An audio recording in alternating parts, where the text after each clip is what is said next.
बिस्मिल्लाहिर्रहमानिर्रहीम। सैयदना करीम सल्लल्लाहु अलैहि वसल्लम या हय्यु या क़य्यूम। किसान दोस्तों, मैं आपके साथ मौजूद हूँ एक मकई के प्लॉट में।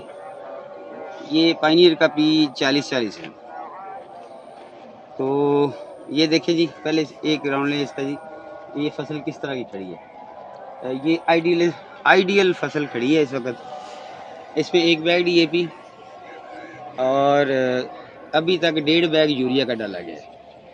एक्स्ट्रा खाद की मद में इसमें मैग्नीशियम सल्फेट डाला गया है, जिंक भी डाल दिया है। अब सल्फ़र की एप्लीकेशन करनी है इन्होंने जब इसका पानी आएगा।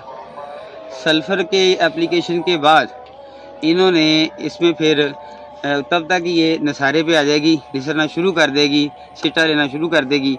तो फिर जो है वो इसमें लिक्विड पोटाश को इन्होंने फ्लड करना है। लिक्विड इस वजह से है कि इन्हें मैंने समझाया कि पाउडर वाली जो पोटाश होती है उसका कुलिया होता है कि 2 किलो पोटाश 20 लीटर पानी के अंदर हल करें तो वो तहलील होती है, पानी का जुज़्व बनती है जहाँ तक पानी जाता है। अब होता ये है कि 25 kg का बैग होता है और एक ड्रम होता है। ड्रम को आधा भर के 25 किलो का बैग उसमें डाल देते हैं तो वो तहलील होती ही नहीं है। वो पोटाश अपने हाथों से हम ज़ाया कर देते हैं। कुछ % पोटाश उसमें से लगती है, बाकी ज़ाया हो जाती है। ये जो लिक्विड होती है उसके साथ ऐसा कोई मसला नहीं होता। लिक्विड पोटाश डालने से जहाँ पर वो कतरा कतरा गिरा है बिल्कुल बराबर जाती है, तैयार शुदा होती है। तो इसमें अब क्या किया गया है आप लोगों के लिए क्या है, इसमें सबसे पहले इन्होंने उगाव मुकम्मल करने के बाद शूट फ्लाई को कंट्रोल किया। शूट फ्लाई के बाद इन्होंने कीड़ी को, बोरर को कंट्रोल किया, सूंडियों का कंट्रोल किया। उसके लिए इन्होंने सडाओ का स्प्रे किया।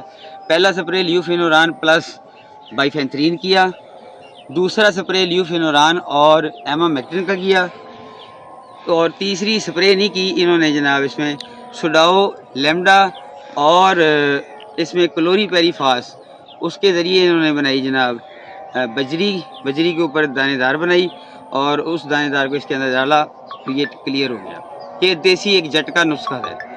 उसके बाद इन्होंने जनाब जड़ी बूटियों के कंट्रोल के लिए गैंगवी को स्प्रे करवाया। गैंगवी 1 लीटर 1.5 एकड़ स्प्रे करवाई। जड़ी बूटियों से ये पाक हो गई। और इसके बाद जो है इन्होंने इसमें खाद डाली, जैसे कि मैंने बताया जिस तरतीब से इन्होंने डाली वो अब रह गया है इसमें सारा सल्फ़र और पोटाश। तो अगला जो पानी आ रहा है इस पर इन्होंने सल्फ़र डाली है और उससे अगले पानी पे पोटाश डाली है। पोटाश का मैंने इन्हें आइडिया दिया है कि आप पोटाश जितनी आपने पोटाश डालनी है 2 किस्तों में डलवा दें, अल्लाह खैर करेगा, कुछ ना कुछ बेहतर होगा। पहली डालने वाली पोटाश से इसका रिज़ल्ट ज़्यादा आएगा। तो मैं उम्मीद करता हूँ कि ये अच्छी होगी मकई। हम जब ये मकई तैयार होगी, सिटा लेगी, जितनी खुराक का एक्सपेरिमेंट हमने करवाया है इस पर, इंशाअल्लाह लजीज़ आप लोगों के साथ तब आकर दोबारा एक वीडियो बनाएंगे इसी प्लॉट की। इस वाले दरख्त की निशानी आप रख लें और एक इस वाले दरख्त की निशानी रख लें और सामने वो एक दरख्त है उसकी भी निशानी रख लें। तो हम इंशाअल्लाह इस प्लॉट पे आके दोबारा हम इस प्लॉट की दोबारा से वीडियो बनाएंगे, छली के हिसाब से, पत्तों के हिसाब से और इसकी जो जड़ है उसके हिसाब से। पानी के हवाले से भी इन्हें मैंने गाइड कर दिया कि हल्का हल्का पानी लगाएं, लगाते रहें पानी, हल्का हल्का लगाएं ताकि ज़्यादा ऊपर ना जाए वरना नीचे वाले पत्ते पीले जाते हैं। तो अगर आप लोगों को मेरी ये वीडियोज़ पसंद आती हैं तो काइंडली मेरे चैनल को सब्सक्राइब कर दें और ये ज़्यादा इंटरेस्टिंग आपको लगती हैं तो आप दोस्तों के साथ शेयर करें ताकि किसी न किसी किसान का भला हो सके। मैं उम्मीद करता हूँ कि आप लोगों को ये बात समझ आ गई होगी। अल्लाह ताला आपको और मुझे लोगों के लिए आसानियाँ तकसीम करने का शरफ़ अता फरमाए। जज़ाकल्लाह।